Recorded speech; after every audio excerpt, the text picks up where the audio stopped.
Baik, Assalamualaikum warahmatullahi wabarakatuh. Halo semuanya, perkenalkan saya Alfi Khadijah, NPM 2011-2001-20108. Nah, pada kesempatan kali ini saya ingin membagikan bagaimana caranya untuk melakukan inputan data dan juga proses analisis data menggunakan aplikasi SPSS. Nah, untuk penelitian yang saya lakukan sendiri, itu berjudul Pengaruh Harga Buku, Judul Buku, Penulis, dan Isi Buku terhadap keputusan pembelian buku. Nah, untuk data dari penelitian saya ini, itu saya dapatkan dengan cara membagikan kuesioner menggunakan Google Form. Nah, question ini saya bagikan kepada orang-orang, kepada teman-teman secara random. Jadi bisa dibilang teknik yang saya gunakan ini adalah teknik simple random sampling seperti itu. Nah, kalau begitu kita langsung saja masuk ke tutorialnya. Pertama-tama kalian bisa membuka terlebih dahulu aplikasi SPSS yang kalian punya. Nah, setelah kalian membuka aplikasi SPSS-nya, nantinya akan muncul tampilan seperti yang ada di layar saya saat ini. Nah, di sini tuh ada data view dan juga ada bagian variable view-nya seperti itu. Nah, untuk memasukkan data, sebenarnya kalian bisa melakukan input data dengan cara memasukkan filenya secara langsung, dengan cara klik bagian atas, file yang ada di bagian atas ya. Kemudian kalian pilih tipe dari file kalian, misalnya Excel, gitu ya. Kemudian kalian bisa langsung saja pilih file kalian di bagian atas ini ya. Seperti itu. Nah, akan tetapi, pada sebelum kali ini saya akan memasukkan data tersebut secara manual, seperti itu. Nah, untuk memasukkan data secara manual itu, pertama-tama kita bisa masuk ke variable view terlebih dahulu ya. Nah, di bagian variable view ini, itu di bagian name, itu kita bisa memasukkan variabel-variabel apa saja yang kita gunakan dalam penelitian, seperti itu. Nah, untuk penelitian yang saya lakukan sendiri, itu variabelnya, variabel bebasnya itu ada 4, yaitu harga, judul, kemudian penulis, dan juga isi, sedangkan variabel Y-nya itu adalah keputusan pembelian buku. Nah, kalau gitu kita tulis saja variabel-variabel yang kita gunakan. Yang pertama, itu X1, kemudian X2, X3, X4, dan Y. Oke, nah setelah seperti ini, kita masuk ke bagian labels. Nah, untuk di bagian labels ini itu sebenarnya untuk memudahkan kita saja. Untuk mengetahui dari X1 ini apa, X2 ini apa, gitu. Nah, untuk X1 saya sendiri itu merupakan harga dari buku.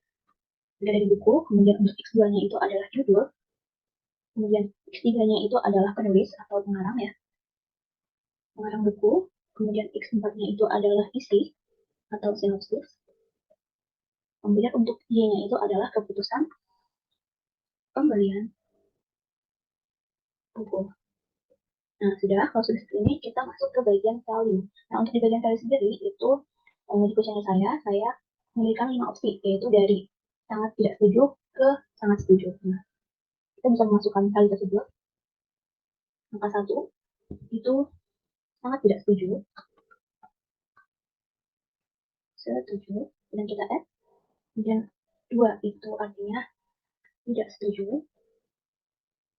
Kemudian 3, itu artinya netral. Kemudian 4, itu setuju. Kemudian 5, itu sangat setuju. Setuju. Oke, setelah itu kita klik OK. Nah, untuk di bagian value X2, X3, dan X4 itu saya menggunakan value yang sama dengan X1. Pada itu kita bisa langsung saja copy, kemudian mempastinya. Oke. Kemudian di bagian Y-nya, atau di bagian variabel vertikalnya itu saya menggunakan 2, yaitu 0, yang artinya itu tidak. Kemudian 1, yang artinya iya. Kita bisa add, kemudian kita klik OK. Sudah. Nah, kemudian kita masuk ke bagian function-nya. Nah, untuk di variabel X-nya itu kita menggunakan scale. Baik itu X1, X2, X3, X4 itu kita pakai scale ya.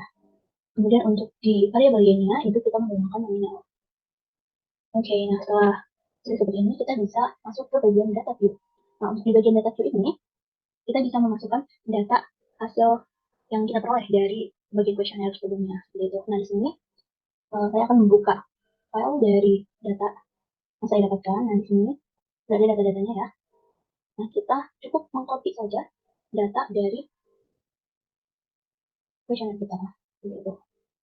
Kita copy, kemudian kita paste ke bagian SPSS-nya. Oke, kita tunggu ya. Nah, sudah masuk ya data kuesioner kita. Oke, sudah masuk semua. Nah, sekarang saatnya kita melakukan analisis. Nah, yang pertama itu kita bisa melakukan uji asumsi korelasi terlebih dahulu gitu. Nah, untuk melakukan uji asumsi korelasi, itu kita bisa klik di bagian analyze, kemudian correlation, dan klik di variable. Nah, untuk di bagian variabel di variabelnya sendiri, itu kita masukkan variabel X-nya, yaitu harga, judul, penulis, dan isi. Setelah itu, di bagian correlation coefficient, yang akan kita gunakan itu adalah Pearson dan juga Steinman. Setelah itu kita klik OK.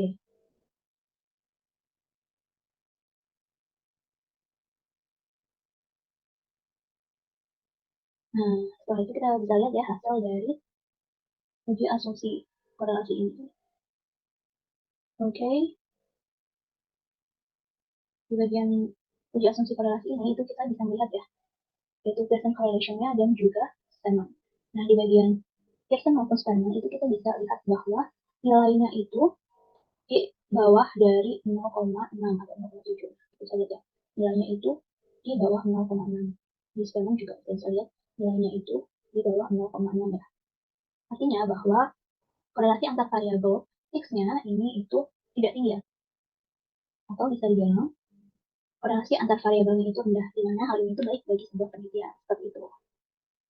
Oke, setelah itu kita bisa melakukan analisis uji logistik. Nah, untuk melakukan analisis regresi logistik itu kita bisa melakukan analyze, kemudian kita ke bagian regression, kemudian ke bagian binary logistik.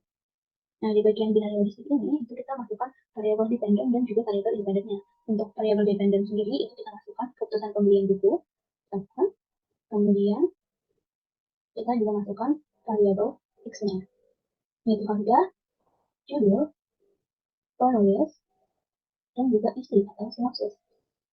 Nah, setelah itu kita masuk ke bagian option.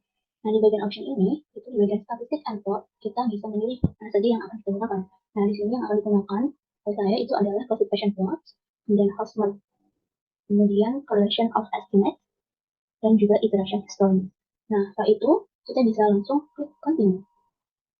Setelah itu kita klik OK.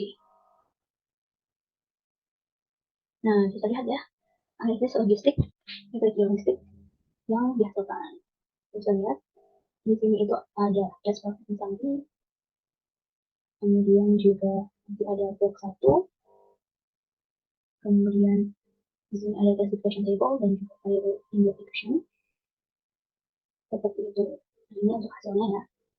Nah, di bagian dashboard summary itu kita bisa melihat ya bahwa bagian dashboard summary itu kita jelas bahwa data yang include di dalam kegiatan ini itu sebesar 47, kemudian yang missing case-nya itu 0, sehingga totalnya itu ada 47 dengan presentasi 100%. Gitu.